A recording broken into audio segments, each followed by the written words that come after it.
Social media accounts کے حوالے سے بھی انہوں نے بات کی ہے، وہ کیا چکر ہے؟ جی وہ کچھ جو ڈیفینس کے لائرز ہیں انہوں نے کچھ ٹویٹر اکاؤنٹس کی بات کی ہے کہ جہاں پہ ان کا خیال ہے کہ ان کے خلاف جو ہے وہ باتیں کی جا رہی ہیں، تو ہم نے ان کو اشور کیا ہے کہ اگر وہ ہمارے کنٹرول میں ایسا کوئی ٹویٹر اکاؤنٹ ہے کوئی،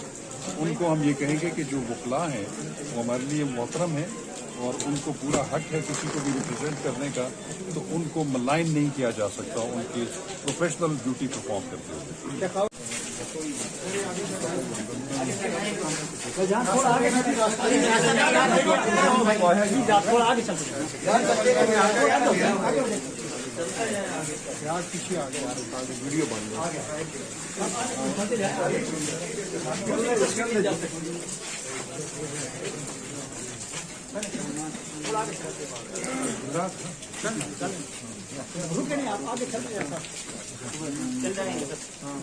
راستہ دے دیں پلیز، روکیں گے نہیں۔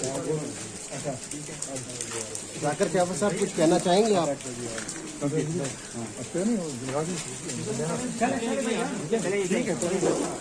جان محمد صاحب تسی کچھ کہو گے؟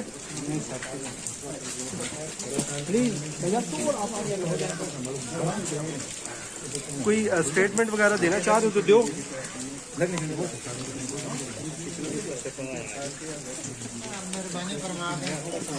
ذاکر جعفر صاحب یہ نہیں سمجھتے نہ کرتا گناہوں کی سزا بھگت رہے ہیں آپ؟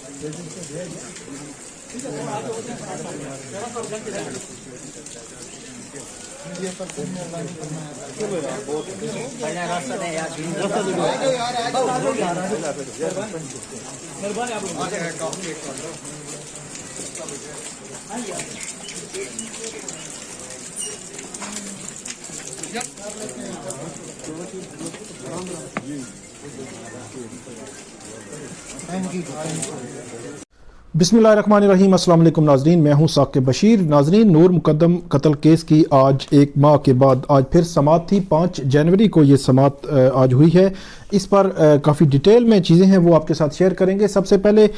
جو بنیادی درخواست تھی مرکزی ملزم ظاہر جعفر کی، اس پہ بہت بڑی ڈیولپمنٹ ہوئی ہے، اس پہ آج آرگومنٹس مکمل ہو گئے ہیں، اور اس کیس میں باقی کیا ہوتا رہا وہ بہت کچھ ہے۔ ٹویٹر پر سوشل میڈیا پر کیا چلتا ہے اس پر اعتراض آ گیا۔ آج ان کیمرہ پروسیڈنگز کا معاملہ ہوا، اور بھی چیزیں ہوئی وہ آپ کے ساتھ شیئر کریں گے، لیکن اس میں ڈیٹیل میں آپ کو سب سے پہلے میں آپ کو یہ بتاؤں گا کہ جو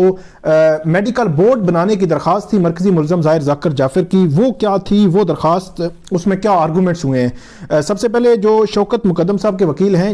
جو ثاقب، انہوں نے اس پہ آرگومنٹس شروع کیے اور عدالت کو یہ کہا کہ جو فزیکل ریمانڈ کے دوران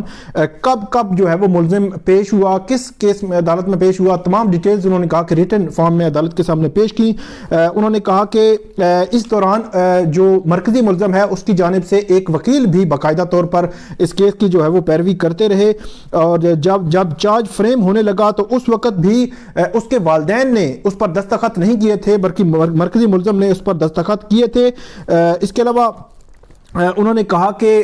پورا سیکوینس موجود ہے، کورٹ نے آبزرو کرنا ہوتا ہے، کورٹ اس حوالے سے بالکل قانون جو ہے وہ اس حوالے سے بڑا کلیئر ہے کہ ان ساؤنڈنس آف مائنڈ جو ہے وہ کب عدالت جو ہے وہ دیکھے گی۔ اس کے علاوہ ثاقب نے یہ بھی کہا کہ عدالت یہ جج کرے گی کہ ملزم جو پیش ہو رہا ہے اس کا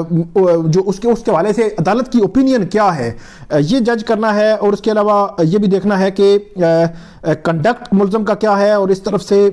وکیل جو ہے وہ پیش ہوتا رہا۔ پہلے انہوں نے کہا کہ پہلے وکیل پیش ہوتا رہا، اور اس کے بعد جب سے یہ عدالت ٹرائل کر رہی ہے اس میں اسٹیٹ کونسل ایک تھا، پھر دوسرا اسٹیٹ کونسل آ گیا، تو ثاقب صاحب نے ریٹن فارم میں اپنے جو آرگومنٹس ہیں وہ دیے، اور اس کے بعد وربلی بھی عدالت کو اس حوالے سے بتایا۔ اس کے بعد دوسرا جو تھے پبلک پراسیکیوٹر حسن، ان کی جانب سے یہ کہا گیا، پہلا جو آبجیکشن کیا گیا اس کی مینٹینیبلٹی پہ، درخواست کی مینٹینیبلٹی پہ یہ کہا گیا کہ اس پر نہ تو جو اکیوزڈ ہے، جو مین اکیوزڈ ہے، اس کے دستخط ہیں اس درخواست پہ، اور نہ ہی کوئی پاور آف اٹارنی ہے، کیونکہ یہ بطور اسٹیٹ کونسل عدالت کو اسسٹ کر رہے ہیں۔ سکندر ذوالقرنین جو سلیم ہیں وکیل ہیں جو اسٹیٹ کونسل ہیں اس کیس میں اور مرکزی ملزم کو ریپرزینٹ کر رہے ہیں، تو انہوں نے کہا کہا کہ نہ دستخط ہیں مرکزی ملزم کے اس درخواست پر، نہ ہی پاور آف اٹارنی ہے، اور جن کی طرف یہ درخواست دی گئی یہ تو اسٹیٹ کونسل ہے، انہوں نے جو ہے وہ عدالت کو اسسٹ کرنا ہے، تو یہ درخواست مینٹینیبلٹی بھی انہوں نے کہا کہ یہ نہیں بنتی۔ اس کے بعد انہوں نے سپریم کورٹ کے حوالے دیے کہ وقوع کے وقت جو ہے وہ جس پہ انسینٹی پلی جس حوالے سے لی جا رہی ہے، وقوع کے وقت اس کی کیا پوزیشن تھی، اس کے پہلے یا اس کے بعد کیا اس کا معاملہ تھا، وہ بھی جو عدالت نے جو سپریم کورٹ کی ججمنٹس ہیں اس میں واضح طور پر جو ہے وہ اس میں لکھا گیا ہے۔ اور یہ بھی کہا جو اسٹیٹ کونسل ہے اس نے اپنے آرگومنٹس میں کہ جو پلی جس نے لی ہے اس نے اس کو ثابت بھی کرنا ہے، اور اس کا کنڈکٹ والی بات کی کہ کنڈکٹ دیکھا جانا انتہائی ضروری ہے، اور یہ بھی کہا کہ یہ کلیئر ہے کہ عدالت نے آبزرو کرنا ہے کہ کورٹ کے جب وہ کورٹ میں پیش ہوتا رہا ہے اور جب پیش ہوا تو یہ بڑی امپورٹنٹ بات جو کی جو حسن ہیں پبلک پراسیکیوٹر ان کی جانب سے کہ جب چارج فریم کیا گیا تو اس وقت اس نے پورے چارج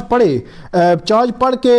اس نے کہا کہ 201 جو ہے وہ اس پر کیوں لگایا گیا، کیونکہ جو اس کے ثبوت مٹانے والا جو معاملہ ہے وہ تو اس پہ نہیں تھا، تو اس نے یہ کہا کہ اطمین کہ اس کو معلوم تھا کہ کون سی شک جو ہے وہ اس کا مطلب کیا ہے، اس کی ڈیفینیشن کیا ہے، تو اطمین کے 201 پر اس نے باقاعدہ طور پر کہا، پہلے پڑھا چارج پھر آبجیکشن کیا، اس کے بعد اس نے دستخط کیے، اور دستخط جو مرکزی ملزم کے والدین ہیں انہوں نے نہیں کیے تھے، اس نے دستخط بھی کیے۔ اس کے علاوہ اسٹیٹ کونسل نے یہ کہا کہ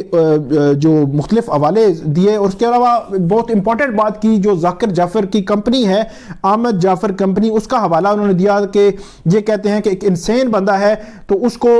جو کمپنی میں چیف برانڈ جو اسٹریٹجک ایمبیسڈر جو یا اس حوالے سے ایک خاص انہوں نے عدالت میں ایک جو کاپی تھی وہ بھی پیش کی، ایک اسکرین شاٹ تھا وہ بھی پیش کیا کہ ان کی ویب سائٹ پہ یہ موجود تھا، ان کی ویب سائٹ میں باقاعدہ طور پر ایک اگر انسین بندہ ہے جو کسی کو مار بھی سکتا ہے، تو جب یہ انہوں نے الفاظ استعمال کیے سکندر ذوالقرنین سلیم نے آبجیکشن بھی کیا اس پہ، لیکن انہوں نے کہا کہ عدالت نے کہا کہ ان کو پہلے سن لیں، حسن کو یہ آرگومنٹس کر لیں، تو انہوں نے کہا کہ ایک انسین بندہ جس کو آپ کہہ رہے ہیں اس کو وہ کسی کو مار بھی سکتا ہے، تو آپ نے اپنی کمپنی میں چیف برانڈ ایمبیسڈر اس کو لگایا ہے، تو یہ بھی یہ کنٹراڈکٹ کر رہا ہے ان کے جو اس کی پلی سے بھی، اور یہ بھی کہا کہ اس کا اسکرین شاٹ انہوں نے پیش کیا، اور یہ کہا کہ جو کمپنی ہے احمد جعفر کمپنی اس میں جو ایڈریس لکھا ہوا ہے وہ اسی اکرنس جہاں پہ ہوئی ہے اسی کا ایڈریس لکھا ہوا ہے، تو اٹ مین کہ جہاں پہ وقوع ہوا ہے تو آپ نے ایک انسین بندے کو ایسی وہیں پہ رکھا ہوا تھا، تو یہ اس کے والدین پہ بھی آتا ہے جو ان کی پلی کے مطابق انہوں نے کہا کہ اگر اس طرح سمجھا جائے۔ اس کے علاوہ انہوں نے کہا جی بیکن ہاؤس اسکول میں کاؤنسلنگ کا معاملہ جو ہے وہ بھی یہ کرتا رہا ہے، یہ جو اکیوزڈ ہے اس پر ہے، اور اس کے بعد انہوں نے کہا کہ جو ٹرائل ہے عدالت نے اس کو بھی دیکھنا ہے کہ وہ کیا تھا وہاں پہ انسین بنتا ہے یا نہیں بنتا، یہ عدالت نے سارا جو ہے اس معاملے کو دیکھنا ہے۔ تو یہ جو پبلک پراسیکیوٹر ہیں ان کے یہ آرگومنٹس تھے، انہوں نے یہ آرگومنٹس دیے عدالت کے سامنے، تو عدالت نے یہی استدعا کی کہ اس کو ڈسمس کیا جائے ان کی درخواست کو۔ سقندر ذوالقرنین سلیم آئے، انہوں نے 465 کی دوبارہ جو کلازز ہیں وہ پڑھی، اس کو ڈیٹیل میں پڑھا، اور انہوں نے کہا کہ اس میں کہیں پہ بھی یہ ذکر نہیں ہے کہ ٹرائل کورٹ کا ذکر نہیں ہے، وقت کا ذکر نہیں ہے کہ کب آپ یہ پلی لے سکتے ہیں اور کب یہ پلی نہیں لے سکتے۔ جو انہوں نے کہا جو ججمنٹس انہوں نے پیش کی ان کو پتہ ہی نہیں ہے کہ ججمنٹس میں کیا لکھا ہوا ہے، ججمنٹس تو کچھ اور بتا رہی ہیں۔ اس کے علاوہ انہوں نے ایک ایف آئی آر کا حوالہ دیا، جس دن ایک نور مقدم کیس میں ایک دن ملزم کو وہاں پہ لایا گیا تھا، تو اس کے بعد ایف آئی آر ہوئی، تو ایف آئی آر میں سارا اس کا وہ معاملہ لکھا ہوا تھا، تو ایف آئی آر میں ایک یہ بھی لکھا ہوا تھا کہ خودکشی کرنے کی کوشش کی، تو انہوں نے کہا کہ ایف آئی آر تو واضح کر رہی ہے کہ یہ ایف آئی آر اس کے حق میں جا رہی ہے، تو یہ ایف آئی آر وہ ڈیٹیلز آپ کے ساتھ شیئر کی تھی ہم نے۔ اس کے علاوہ سقندر ذوالقرنین سلیم نے جو بات کی کہ اب جو ہے وہ یہ چیزیں جو ہے جوڈیشل ریکارڈ پہ لائی جا رہی ہیں، ریٹن فارم میں بھی انہوں نے آرگومنٹس جو ہے وہ عدالت میں پیش کیے۔ اسی دوران جو مدعی ہیں ان کی جانب سے وکیل جو نثار بیگ ان کی جانب سے یہ کہا گیا کہ ایک پیراگراف میں ایک فیکٹ جو ہے وہ درست کرانا چاہ رہے ہیں، وہ فیکٹ انہوں نے کہا کہ یہ ہے کہ وہاں پہ یہ لکھا ہوا ہے انہوں نے اپنی درخواست میں کہ جو مرکزی ملزم ہے اس نے چارج جو فریم ہوا تھا اس پہ دستخط نہیں کیے تھے، حالانکہ اس نے دستخط کیے تھے، یہ آرڈر میں بھی لکھا ہوا ہے، اس کے جو والدین تھے انہوں نے دستخط نہیں کیے تھے۔ تو یہ معاملہ تھا، اور اس پہ اب جو آرگومنٹس ہیں وہ مکمل ہو چکے ہیں، اور اب اس پہ جو فیصلہ ہے وہ آنے کا امکان ہے، اب فردر جو بھی ہوگا اس پہ اپڈیٹ کریں گے، اور دوسری ویڈیو میں ہم آپ کے ساتھ دیگر جو اس میں چیزیں ہیں وہ بھی شیئر کرتے ہیں۔ بہت شکریہ۔